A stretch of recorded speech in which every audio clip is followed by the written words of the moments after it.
दो शब्दों की ये कहानी, आर्थिक गुरुकुल मेरी जुबानी। नमस्कार, आर्थिक गुरुकुल के इस एपिसोड में आप सबका स्वागत है। पिछले एपिसोड में SIP, mutual fund, ISIN, trade type या इस तरीके के महत्वपूर्ण टॉपिक्स को डिस्कस करने के बाद आज हम लोग शेयर बाज़ार से संबंधित दो बहुत कॉमन वर्ड पर एक डिस्कशन करने जा रहे हैं। ये दोनों शब्द हैं आईपीओ एंड एफपीओ। आईपीओ अलग चीज़ है और एफपीओ अलग चीज़ है। आईपीओ का आशय होता है इनिशियल पब्लिक ऑफ़र।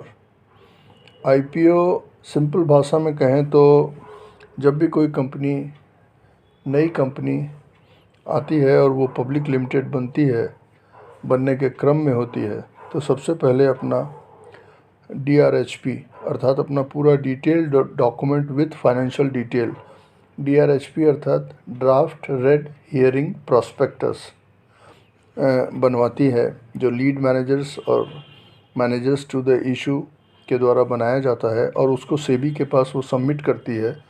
और उसके बाद सेबी के परमिशन और उनके मापदंडों पर खरे उतरने के बाद उस कंपनी का आईपीओ आता है। आईपीओ अर्थात इनिशियल पब्लिक ऑफरिंग।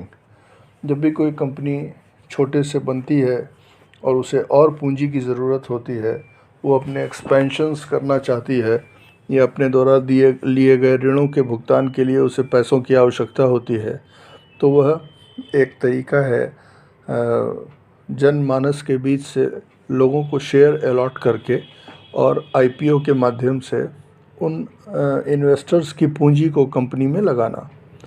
बहुत सिंपल और सरल शब्दों में कहें तो इनिशियल पब्लिक ऑफ़र के तहत कंपनी अपने शेयरों को आम पब्लिक को ऑफ़र करती है बेचने के लिए।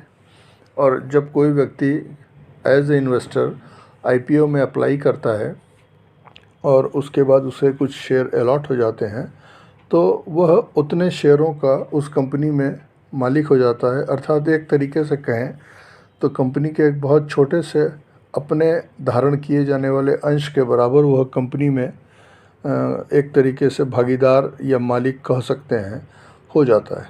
जो कि क्वांटिटी चूँकि बहुत छोटी होती है, इसलिए वह अंशधारक के रूप में रहता है।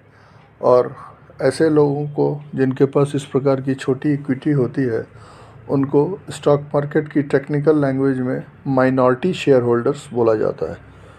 आईपीओ के तहत जब पब्लिक ऑफरिंग होती है तो कंपनी अपने जितने भी शेयर्स का परमिशन उसको DRHP के द्वारा मिलता है, DRHP में वर्णित शेयरों को पब्लिक इशू में लाती है, जिसकी कि अपनी एक फेस वैल्यू होती है शेयरों की।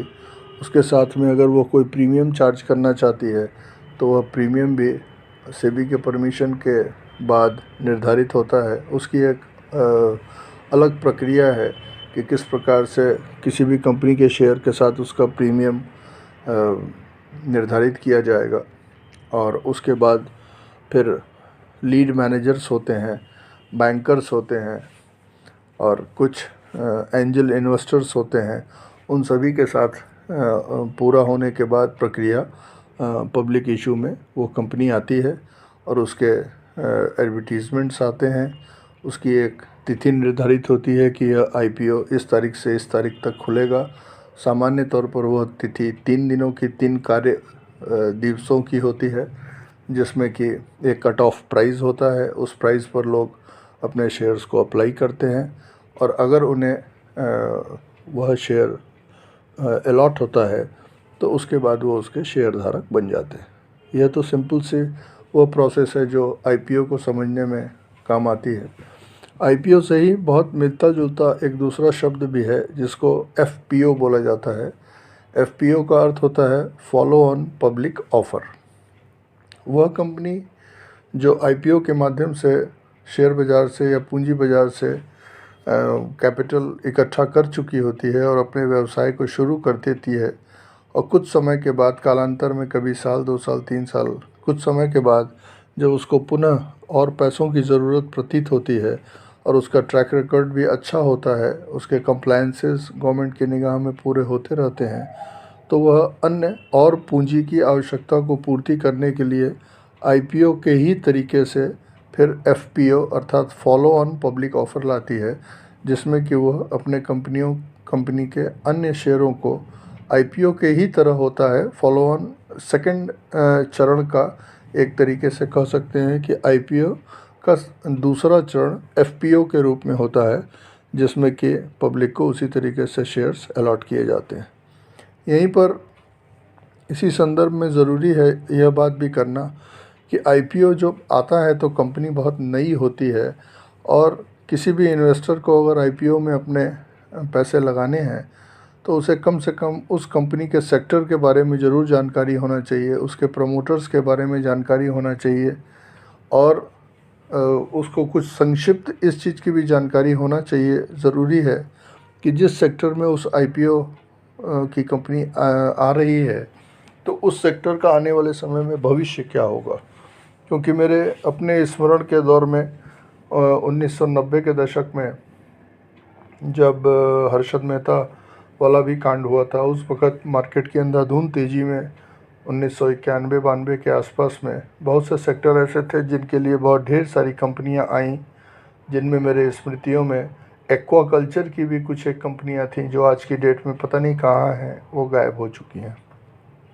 उसी तरीके से उसी समय में फ्लोरिकल्चर की भी कुछ कंपनियां आई थीं जिनके पब्लिक इशू के द्वारा आए पैसों को बाद में क्या किया गया ये पता भी नहीं चला, और वो कंपनियां गायब हो गई।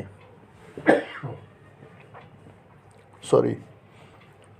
आईपीओ और एफपीओ की इसी संक्षिप्त व्याख्या के साथ में सुनहरे भविष्य में, भारत के सुनहरे काल में अच्छी कंपनियां आएँ, अच्छे आईपीओ आएँ और इन्वेस्टर के अच्छे पैसे बने, इन्हीं शुभकामनाओं के साथ नमस्कार।